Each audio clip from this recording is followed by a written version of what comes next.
As Mason reached the elephant graveyard at the outskirts of the city, he'd immediately understand the name, despite it being the first time he'd seen it. The carcasses of old, abandoned, disused planes littered this enormous, out of use airfield. At one point in particular, in front of a large flight hangar where he'd been told to head, he'd see the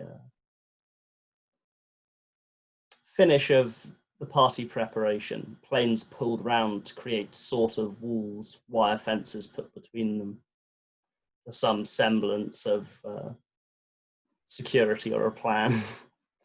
The hangar facing onto what must be the dance floor with a stage off to one end, and the tops and sides removed from these planes to turn them into balconies or raised seating areas.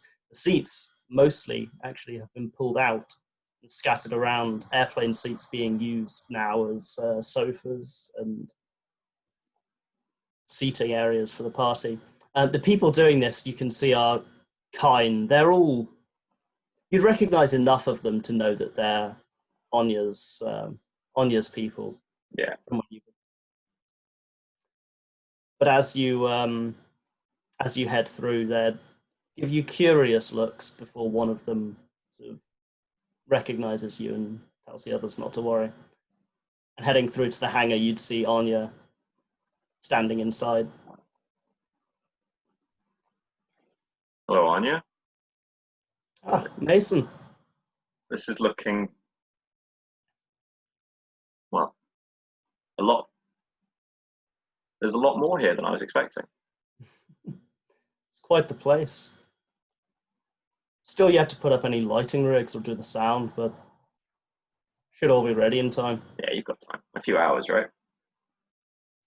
Yeah. I just wanted to let you know how it's all going to work out. Okay.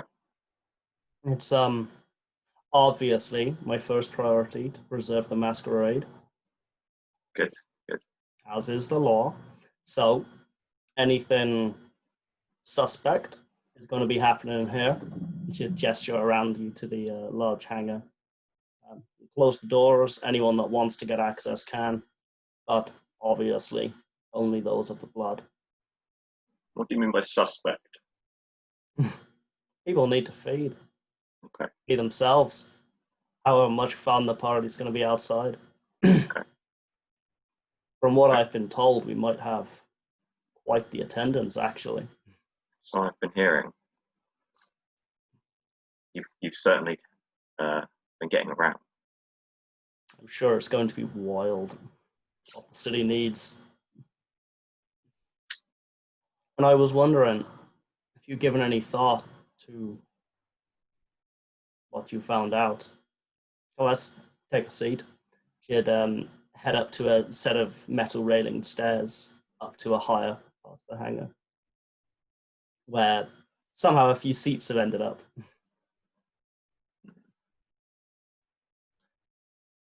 Yeah, I've been giving it a lot of thought. Obviously. Hard not to. Yeah. I think for now,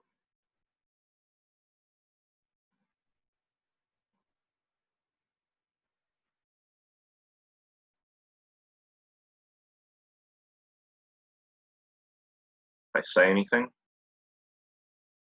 or if it's made public, he'll know that we're onto him, and he'll be even more careful. Be Right more now, dangerous too. he thinks he's gotten away with it. I have no bone to pick with him. If he can contain himself, then that's all well and good. But I do worry. Rachel's awful close. Yes, so do I. But you can't force someone No, to walk away from that. no, absolutely not. I'm going to be keeping an eye on the two of them. Sensible. And if I think anything, our course is keeping an eye. You're right. if anything looks like it could happen or is about to happen, I'll have to act. But for now, alerting him may be more dangerous to Rachel. I think you're right. And she is a sweet girl. I'd hate for that to happen. Me too. She's a friend. So, Mason, I have a favour to ask, Of course. and it's quite heavy. But I know you're an agent of the city. You'd be pulled into this eventually.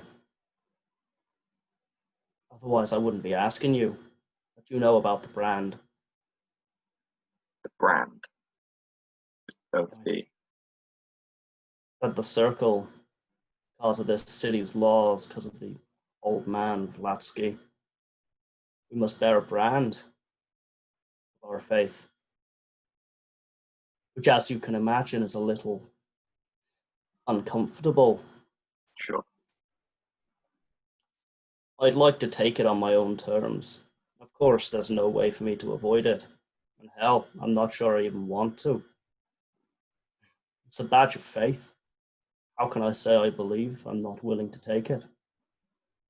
But I will not take it on their terms.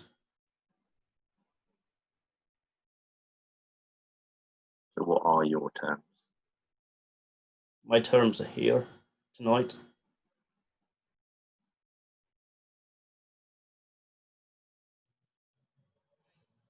And I'd like your help.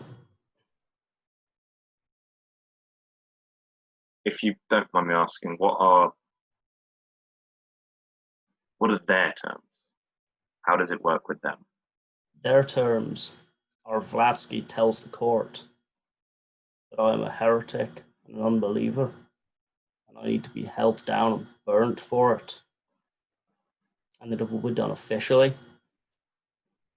The city will tell me to kneel. If I do it on my terms, I can burn my own flesh. Fine. It's nothing. I do it on theirs, it's going to burn me to the soul.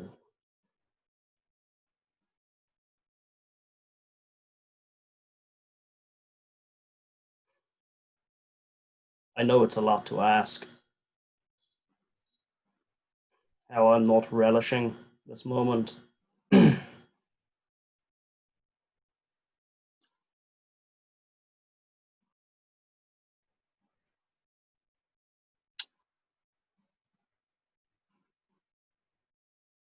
What would you want from me? I'll do the unpleasant bit, but as you can imagine, it's quite easy to lose control at that point. And you might realize now that there's actually a brazier of coals sitting in the middle of the floor of this hanger, everything else pulled to the edges, and a stick of iron sticking out of it with something on the end. I'll do the hard bit. I need you to ensure I don't lose my cool.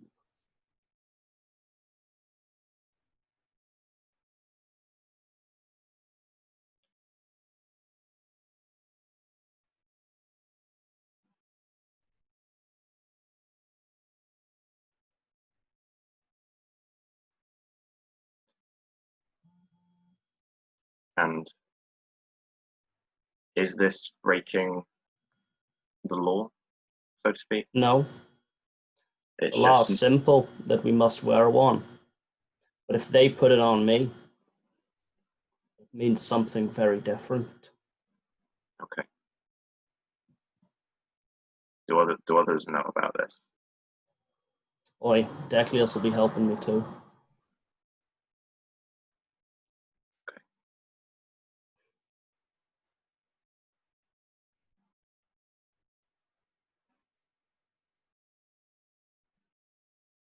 I would have to alert Prince and the Seneschal. Why?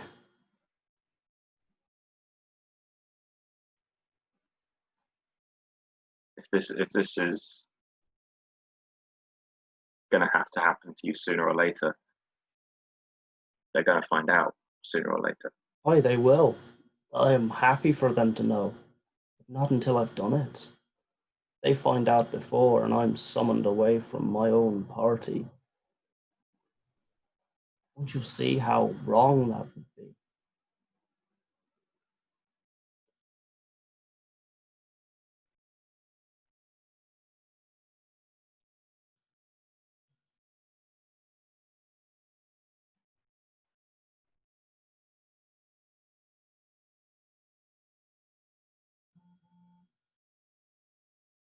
Okay. Are you sure?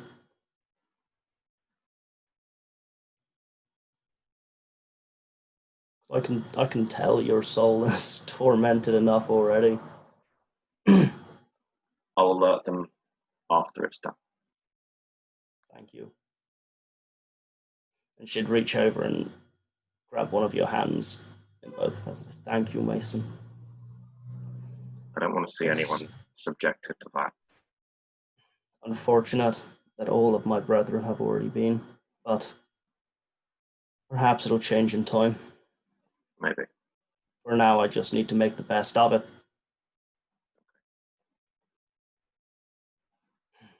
Wasn't always this way, you know.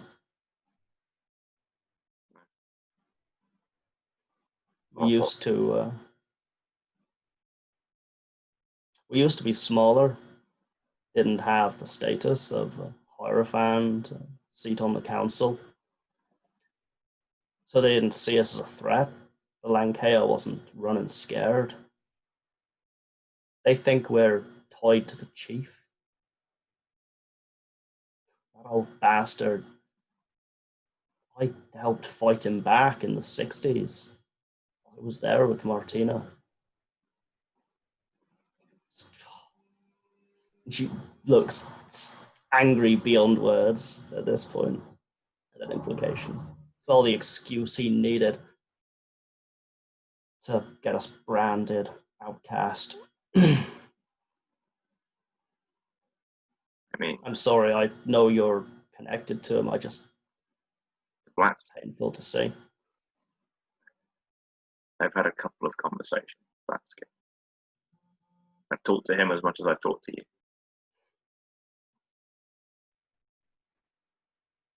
I'm not committed to anything yet, and I'm keeping an open mind. But this isn't about faith.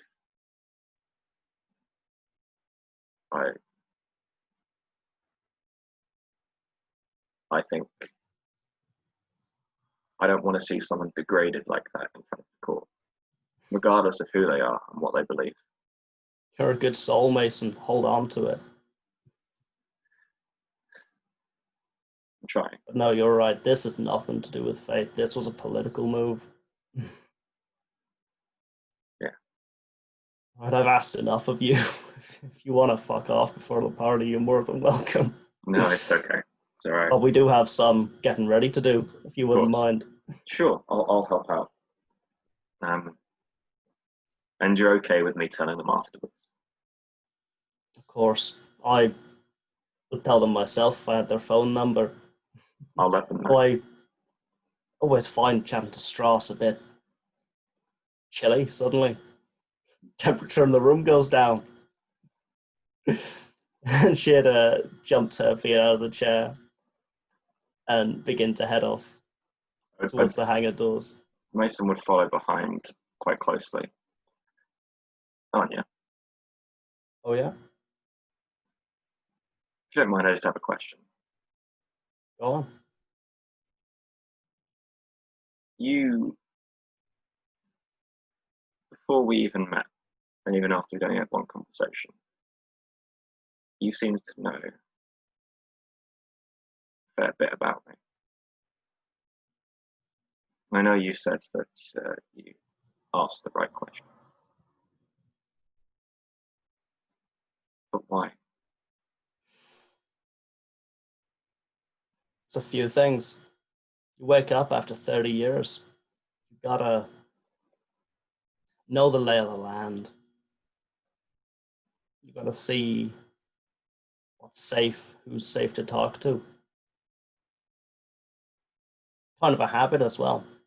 For years, I was a court sorcerer, you could say, some sort of Merlin. See that? It's easy to ask about people without talking to them. Much easier in some ways. Oh, it's hard. It costs. It takes from your body. And it takes a lot more to actually come up to someone, have a chat. Yeah. Especially with all this politics going on. But yeah, beyond that, you're interesting. And not just in the political sense. There's plenty of those going around at the moment. Look at Mr. Reed, look at you, all these stars rising up. Yeah. But you're not in the same mold. All the other people who've held the constable spot, back when it was Reeve, even Declius, Andre, they're violent folk. They wear it on their sleeve. They've been fighting their whole life for it. And you, of course, are capable of violence, but that's not what defines you, is it? I'd like to think not. No, it's not. It's rare to see someone working as a spy and spy master, Archon and Constable, who seems to have compassion. It doesn't always make those jobs easy. And you and I both know there's going to come a day when Strauss or Jensen or one of the other top dogs says, Mason, kill someone for me. Don't ask why, and you know it's wrong, but do it. And that's going to be hard for you. That's what makes you worth talking to. And you realize you've actually been stopped in the doors of the hangar for a minute. She's seemingly forgotten she was meant to be walking, wrapped up too much in what she was saying.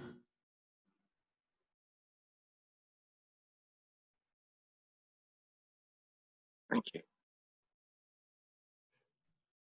I'll stop ranting, but it's hard to make something better with only people who kill around you. Yeah.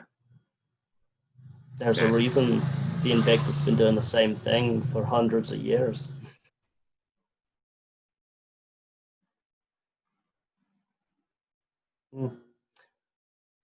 Right, time to get my hands dirty. Sure. What will with that, Mason will follow Anya to do whatever they need to do. Lighting rigs being lifted onto the tops of the planes around it, and speakers being set up and plugged in, though clearly by human technicians, she has no idea how to set up a sound system. Awesome. And with that, we end the scene.